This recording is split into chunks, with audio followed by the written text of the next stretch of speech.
আমার চ্যানেলে তোমাদের সকলকে স্বাগত। আজ আমরা ক্লাস 3-র রায় মার্টিন প্রশ্নবিচিত্রা থেকে পরিবেশের দ্বিতীয় পর্যায়ক্রমিক মূল্যায়নের নবম স্কুল সলভ করব।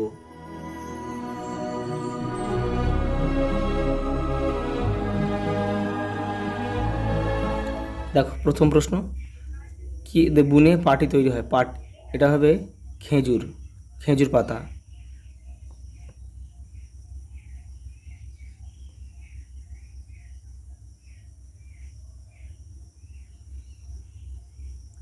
আগেকার মানুষ সূচের বদলে কী ব্যবহার করত? পশুর হাড়, এটা কিন্তু মৃত পশুর হাড়। মানচিত্রের বাম দিক হলো পশ্চিম দিক।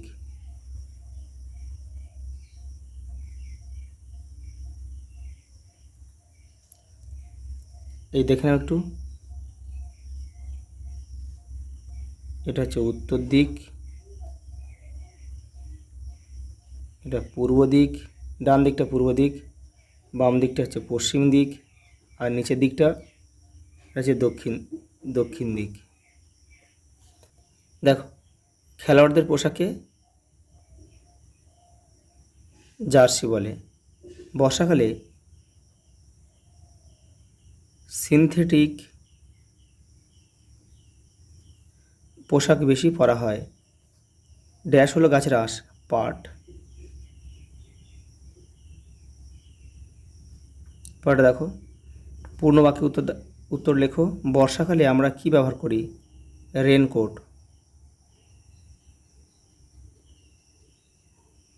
স্কুলের পোশাককে কি বলা হয়? ইউনিফর্ম।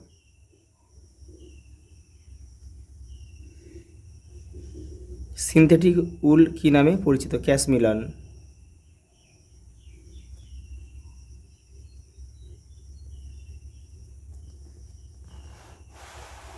দেখো পরেরটা রয়েছে, সুতির পোশাক কি থেকে তৈরি হয়? কার্পাস, তুলো থেকে।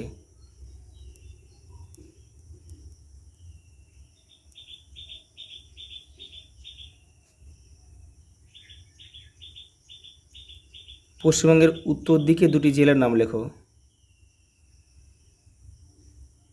দার্জিলিং,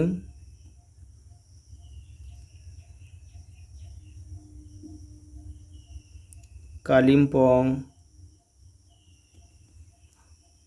তোমরা আলিপুরদুয়ার লিখতে পারো, কোচবিহার লিখতে পারো, জলপাইগুড়ি লিখতে পারো। পাহাড়ি দেশে বাড়ি তৈরি করতে কি ব্যবহার করা হয়? কাঠ অথবা টিন।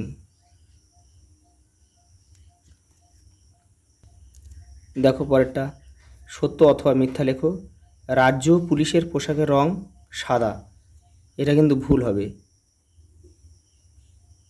এটা রাজ্য পুলিশের নয়, এটা কিন্তু কলকাতা পুলিশের পোশাকের রং সাদা, আর রাজ্য পুলিশ কিন্তু সাদা নয়, রাজ্য পুলিশ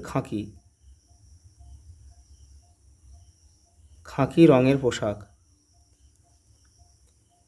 শীতের সময় সুতির পোশাক পরা ভালো, এটাও কিন্তু মিথ্যা হবে, কারণ শীতের সময় উল বা পশমের পোশাক কিন্তু পরতে হবে। পাখির পালক দেহের তাপমাত্রা ধরে রাখে, এটা সত্য। পরেরটা দেখো, ঝড়ে মাটির উঁচু বাড়ির ক্ষতি হয়, এটাও কিন্তু সত্য। দেখো, আগেকার দিনে মানুষ লোহার ব্যবহার জানতো না, এটা সত্য। খদ্দর আসলে রেশম, এটা কিন্তু মিথ্যা। খদ্র আসলে সুতি হবে। পরের প্রশ্ন দেখো, প্রথম দিকে মানুষ কিভাবে পোশাক বুনতো? দেখো এখান থেকে তোমরা একটু লিখে নিও। এই দেখো, প্রথমে মৃত পশুর হাড়কে কাঠের মতো ব্যবহার করতে শিখলো, তারপর পাট, শন ইত্যাদি গাছের শক্ত আঁশকে সুতো হিসেবে ব্যবহার করে তারা পোশাক বানাতে শিখেছিল। পরের প্রশ্ন দেখো, ছিটে বেড়ার দেয়াল কাকে বলে? দেখো তোমাদের বইয়ের 75 নম্বর পেজে রয়েছে উত্তরটা। এই দেখো, কঞ্চির বেড়া তৈরি করে তার উপর মাটির লেপেও দেয়াল করে, তাকে বলে ছিটে বেড়ার দেওয়াল। পাথরের খাদানের পাশে বাড়ি হলে কি অসুবিধা হয়? পাথর কাটার ধুলো বাড়ি ভরে যায়।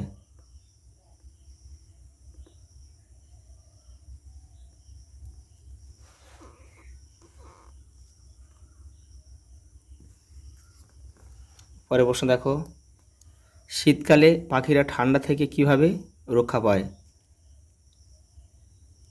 পালক বা লোম ফুলিয়ে।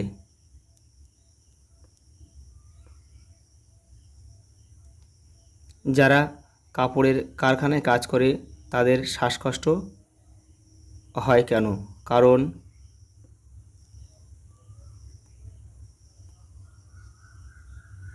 তুলো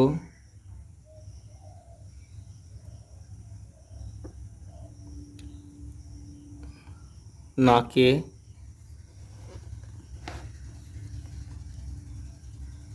ঢুকে শ্বাসকষ্ট হয়।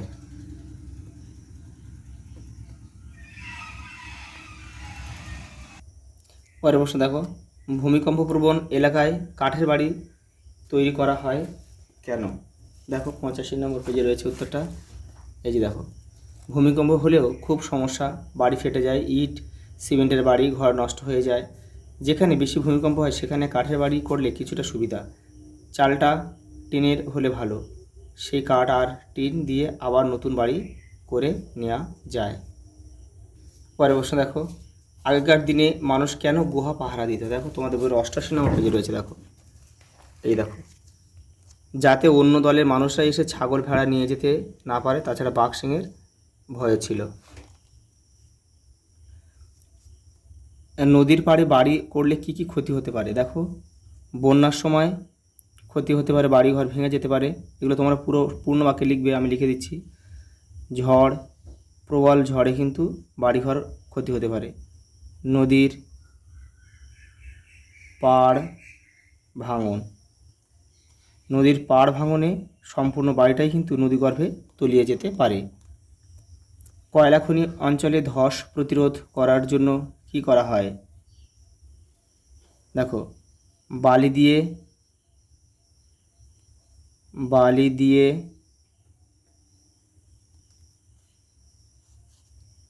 খাদ বন্ধ করা হয়। আগেকার মানুষ কেন বারবার থাকার জায়গা বদলাতো? কারণ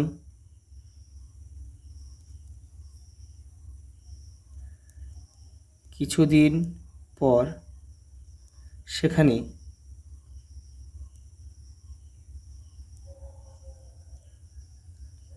খাবার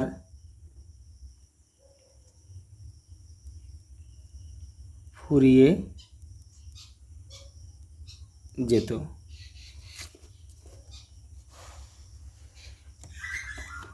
দেখ পরের প্রশ্ন, বাড়ির বিভিন্ন অংশ কি কি দিয়ে তৈরি হয় আর কেন দরকার? দেখো দেখো চাল বা ছাদ কি কি দিয়ে তৈরি করা যায়? দেখো, খড়, টিন, অ্যাসবেস্টস, টালি। এবার ইট, পাথর, সিমেন্ট দিয়ে কংক্রিটের ছাদ। আমি শুধু কংক্রিটটা লিখছি, কংক্রিট। দেখো কেন দরকার হয়? রোদ, জল থেকে বাঁচায় বা বাঁচানোর জন্য।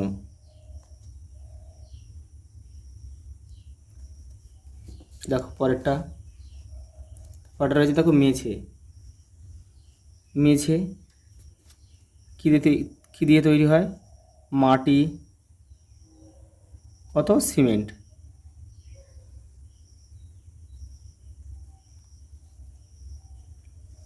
দেখো কেন দরকার? ঘরে জল আটকানো। মেঝে না থাকলে নিচ থেকে কিন্তু জল সবসময় উপরে চলে আসতো। দেওয়াল কী কী দিয়ে তৈরি হয়? মাটি, দরমা, ইট। এটা কি? ঘরকে আড়াল করা, ঘরকে আড়াল করা। দেখো জানালা, দরজা কি দিয়ে তৈরি হয়? কাঠ, লোহা। দেখো হাওয়া, দরজা জানলা কেন দরকার? হাওয়া, আলো প্রবেশ ও ঘরে প্রবেশ ও বাহির, এটা দরজার কাজ। দেখো নিচের শব্দগুলি চিহ্ন ব্যবহার করে লেখো। দেখো ফুল বাগান, দেখো মানচিত্রে কি চিহ্ন ব্যবহার করা হয়?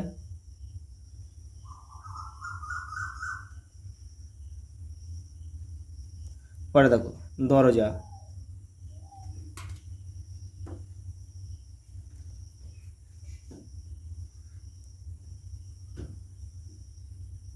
এটাই দরজার চিহ্ন।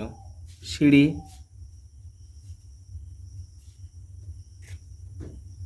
পরে দেখো পুকুর,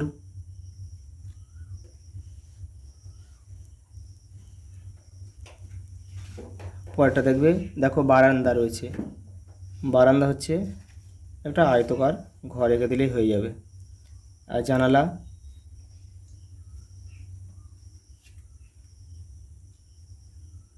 এই।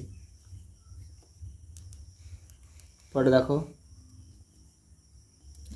পরের প্রশ্ন দেখো, বাড়ি ও বিদ্যালয়ের মধ্যে দুটি করে মিল আর অমিল লেখো। মানে দুটো মিল লিখতে হবে, দুটো অমিল লিখতে হবে। দেখো আমি এপারে জায়গাটা ফাঁকা রয়েছে, আমি এখানে লিখে দিচ্ছি। এই যে এখানটায় প্রথমে আমি মিল লিখে দিচ্ছি, মিল। দেখো 1 নম্বর কি? যে উভয় বাড়ি আর কি, বিদ্যালয় এবং বাড়ি কী করে? মানুষকে রোদ, বৃষ্টি থেকে রক্ষা করে।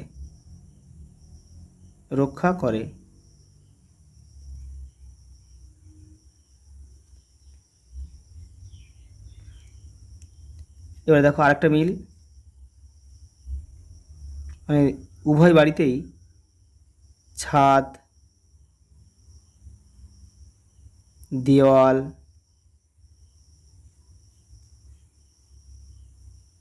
দরজা, জানলা থাকে। এটা মিল গেল। আর অমিলটা দেখো আমি এখানে লিখে দিচ্ছি।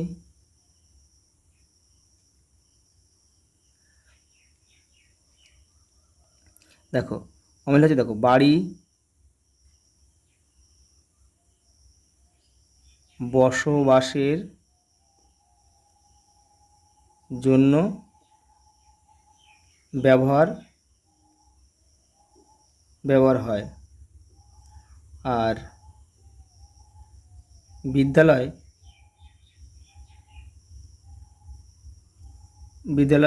শিক্ষাদানের জন্য ব্যবহার করা হয়।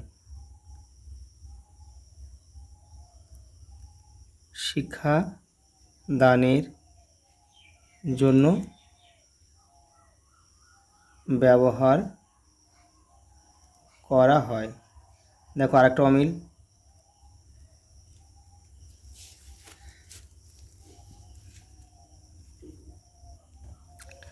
দেখো সাধারণ বাড়ির থেকে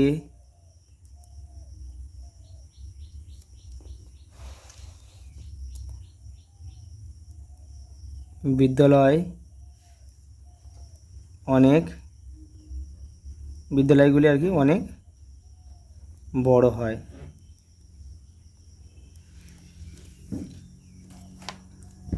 তারপরে দেখো লাস্ট প্রশ্ন কী দিয়েছে দেখো, নিচের জেলাগুলির মানচিত্রে উপযুক্ত স্থানে বসাও। দেখো এখানে 6খানা জেলা রয়েছে, কোন জেলা কোথায় রয়েছে সেগুলো তোমাদের কিন্তু বসাতে হবে। দেখো প্রথমে দিয়েছে দেখো আলিপুরদুয়ার। আলিপুরদুয়ার হচ্ছে এই যে এখানে ক রয়েছে, এখানে আমি এখানে আলিপুরদুয়ার লিখে দিচ্ছি পুরোটা, আলিপুর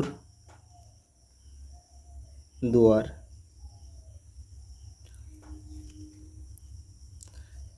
পরেরটা রয়েছে দেখো পূর্ব বর্ধমান। আচ্ছা পূর্ব বর্ধমান, এটা দেখো লেখাটা এখানে লিখলে হয়ে যাচ্ছে, ঠিক আছে আমি লিখে দিচ্ছি, না দাগ নামাটা দিতাম, পূর্ব বর্ধমান। তারপরে রয়েছে দেখো পূর্ব মেদিনীপুর, এই দেখতে পাচ্ছ এইটা কিন্তু পূর্ব মেদিনীপুর, একদম এই এখানে দীঘা রয়েছে, এটা পূর্ব মেদিনীপুর। এখানে আমি গ লিখে দিচ্ছি। আর দেখো নদিয়া, এই নদিয়া হচ্ছে এটা, এটা হচ্ছে নদিয়া, এই যে এটা ঘ লিখছে এটা ভিতরে, এটা পূর্ব মেদিনীপুর, এটা পূর্ব মেদিনীপুর, এটা কিন্তু পূর্ব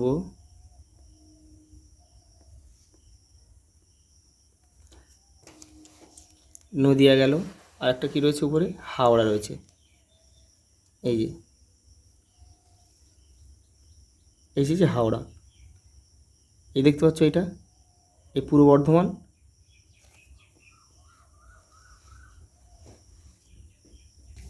এই যে পূর্ব বর্ধমানের নিচে রয়েছে হুগলি, আর এটা হাওড়া। হাওড়ার দাগ নামার আমি শুধু দাগ নামাটা দিয়েছি, ওমাটা দিয়ে দিচ্ছি এখানে, জায়গা ছোট, এটা কিন্তু হুগলি।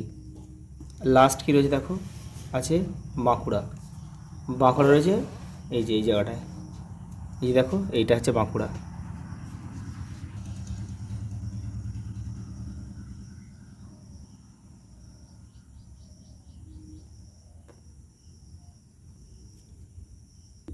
আজ এই পর্যন্ত, দেখা হবে পরের ভিডিওতে।